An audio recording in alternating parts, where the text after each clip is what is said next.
What's going on, guys? The Fat MMA Crick is back again, here to do my UFC on Fuel TV Silva versus Stann predictions. I'm going to be doing my videos a lot quicker. I tend to ramble on. I said this in the last video. I tend to sometimes ramble on, talking shit. Stuff that doesn't even equate to what's going on in the fights. But anyway, let's go.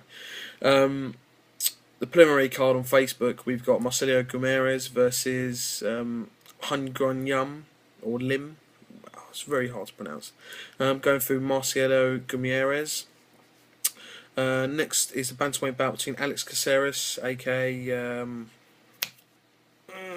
gonna have to look it up on Wikipedia because I've forgotten. Bruce Leroy, that's it. Bruce Leroy. I'm going for Bruce Leroy here. He does look pretty good at this new weight class at bantamweight. I do consider him being unbeaten. I don't count the loss that he had to Edwin Figueroa. I think he got penalised 2 points for a kick to the groin. I thought that was a bit much. Next fight is a lightweight bout between Cristiano Marcello versus Kanazuki Takudom. I'm going for Marcello. Next fight is a bantamweight bout between Takeya Mizugaki versus Brian Caraway. It's a tough one for me, but I'm probably going to go with Mizugaki. I just think he's the better fighter. And he's fought the better opposition, if we're going to be honest. He's, if you look at the guys, fair enough, he's lost to these guys, but he's actually only lost the unanimous decision to Miguel Torres when he was the top champ, Scott Jorgensen when he was good, Brian Bowles when he was decent. He lost to Uriah Faber via rear naked choke, but he's beaten some decent guys. I'm going with Takeya Mizugaki. And the last fight on the card is a middleweight bout between Ricky Fukuda and Brad Tavares. This is a hard one for me to call. I'm leaning more towards Brad Tavares. He's looking pretty good at this weight. I still think he's a little bit too small for the weight class, but never count out Ricky Fukuda. But he just hasn't really fought the competition. I believe that Brad Tavares, I think he's fought a slightly better opposition. Only slightly though. But anyway. The next fight is the start of the main card. We have a welterweight bout between Don Young Kim and Sihar Bardazada. I'm going for Sihar Bardazada, probably first or second round KO. I just don't think Don Young Kim's going to be able to stand with him. Bardazada's just got his stand-up's too nasty. It really is. Then we have a featherweight bout between Misaota Hirota versus Raniyaya. I'm probably going to have to go with Raniyaya purely because I think his jiu-jitsu is just going to be much better than Hirota's, and I think his general game is going to be better. But watch out, Hirota could get a KO in there because he's got some heavy hands. But I'm going for Raniyaya. Next fight is a very intriguing middleweight bout between Yushin Okami, who got a decent win against Alan Belcher last time out. Pretty boring. We know what he's going to do. He's going to try and take you down and keep you down.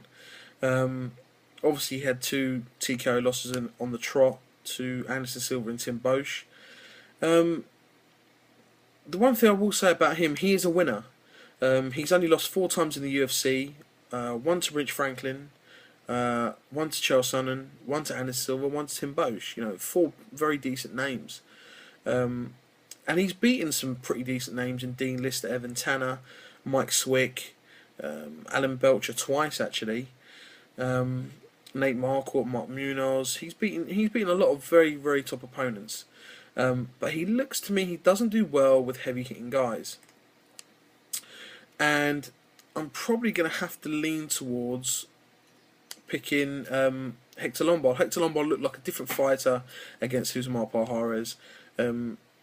Knocked him out pretty quick. It was about 3 minutes in or something. Fair enough, the guy hasn't fought the opposition that Yushin Okami has, but the guy is a killer. The guy is he's a monster. The biggest thing for me is going to be I don't think Yushin Okami is going to be able to bully him to the ground, purely because how good Hector Lombard's judo is. But we shall see. But I'm picking Hector Lombard either unanimous decision or first or second round KO. The next fight is a lightweight bout between Takanori Gomi and Diego Sanchez. Number one, I'm looking forward to this surprise that Gomi said he's going to do for his walkout, which should be interesting. He's currently on a 2-fight winning streak against Eiji Mitsuoka and Mac Danzig.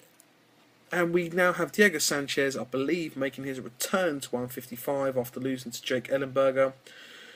Listen, there's no doubt in how good Diego Sanchez is. Also, wow, I didn't know that. His last 3 fights have all been fight of the night. So, technically, this should be fight of the night. But I don't think it will be. It might be, who knows. Obviously, Gomi, the kingpin at 155 for, like, you know, Jesus Christ, for a good 6-7 years, you know, he was the kingpin. And we've got Diego Sanchez, who kind of peters from going, you know, 170, 155, 170 now, 155 again.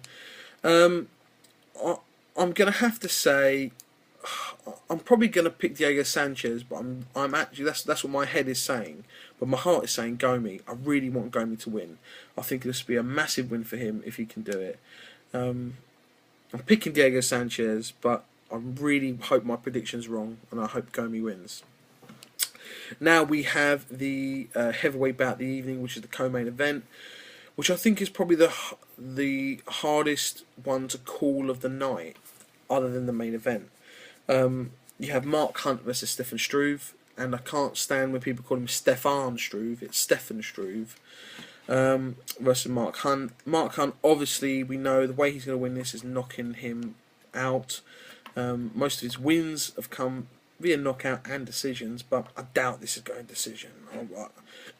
Excuse me. I would put all my money on this not going to a decision, but watch it go to a decision.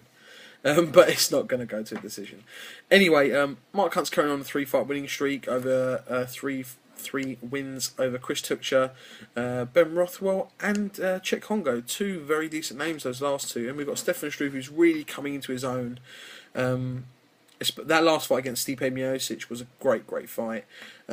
He's currently on a 4-fight winning streak over Pat Barry, Dave Herman, LeVar Johnson, Stipe Miocic. Yeah, the guy's a beast as well. You know, he hasn't just got, you know, he's got KO power in him, but he's also got really good submission skills. The question is, can he get him to the ground? And I don't think that's where this is going to go. I think if Struve is going to win this, he's going to submit Mark Hunt. But the thing is, Struve does like to keep it standing and does like to get into those wars, and so does Mark Hunt. And if that's the case, then Mark Hunt's going to win. Mark Hunt unquestionably has the better chin, and unquestionably has the better punching power. You know, the guy really does have that one-hit KO power, Johnny Hendricks style, if not heavier. So I'm going to pick Mark Hunt, even though it's a bit of a toss-up, but I'm going to pick Mark Hunt, probably first or second round KO. I believe the longer it goes into the fight, Stefan Struve's got a better chance of winning, but I'm picking Mark Hunt. We now come to the main event of the evening. It's a light heavyweight bout. I'm going to get to that in a second. Vanderlei Silva versus Brian Stann. Great matchup. But what I don't understand is we've got 2 middleweight division guys. They're both fighting at middleweight, and they both were previously at 205 for the whole of their careers. And they've both moved down to 185 within the last, say, 3 years. And they've both been at 185 for about 3 years. So why the fuck the UFC are bringing 2 185-pounders into the 205 ranks is beyond me. Why this isn't just a middleweight fight, I don't understand. But anyway, we've got Vanderlei Silva versus Brian Stann. Obviously, Vanderlei Silva, he's beaten a who's who in MMA. He's beaten everybody and anybody. He's beaten He's beaten Rampage. He's beaten Hikihito Yoshida. He's beaten Ricardo Arona, Keith Jardine, Michael Bisping, Kung Lee, fucking Kizushi Sakuraba. You know, the list goes on. Dan Henderson, Guy Mezger. The guy's beaten them all. You know. and fought them all. You know, he was never afraid to go up. He's fought Mirko Cro Cop twice at heavyweight. You know, the guy's a stud. And we've got Brian Stann, who again is a very good fighter, very decent. Doesn't have the best wrestling though. Lost him out losing that UD to Michael Bisping, and it just showed that if someone can get him to the ground, that's the end of his game. He's not really capable of doing anything. He's not really capable of doing much off his back, or even really trying to get up. You saw that with Michael Bisping fight and with the Chael Sonnen fight. He did have some decent wins, but I got to think this is probably going to stay standing. If it stays standing, even though I know Stann does have that big power, but you've got to go with Vanderlei. You can't not pick against him. Also, if this goes down to the ground, you can't not pick against Vanderlei, because Vanderlei's got a really high-level Brazilian Jiu-Jitsu black belt. You know, the guy has been a black belt for I think 10 years now. So that's a different. There's just getting your black belt, and there's a black belt who's been a solid black belt for 10, 12 years. You know, that's a different kettle of fish there. You're dealing with a guy who's been, rolling for 20 years or more of his life. So I'm gonna go with Vanderlei Silva. I think he's gonna win this, probably by KO in the first round. If it put it this way, if Vanderlei doesn't win this in the first round, or early in the second, I don't think Vanderlei's going to win. I think that Brian Stann could end up catching him, because Vanderlei does seem to gas a little bit lately. But I say that, but he done well in the five rounder against Rich Franklin, which was his last fight, which I believe should have been fucking stopped, which he got fucked out of there. But I'm gonna have to go with Vanderlei. Also, I wanted to address, a lot of people are saying, Vanderlei needs to retire, needs to this, needs that. If we look at his last, say from the Keith Jardine fight, when he knocked him out, okay, he lost to Quentin Rampage Jackson and Rich Franklin. He then beats Michael Bisping, who's in his middleweight debut. Let's put that. Since moving to middleweight, he's currently 2-2. He's lost to Chris Lieben and Rich Franklin. And he's beaten Michael Bisping and Kung Lee. Kung Lee, everyone's fucking talking about he's the second coming, and people are putting him, saying why doesn't he fight Anderson Silva? And Michael Bisping is still a top contender. The guy's beaten 2 top guys in that division. And if he beats Brian Stann, then I think the dude should keep going.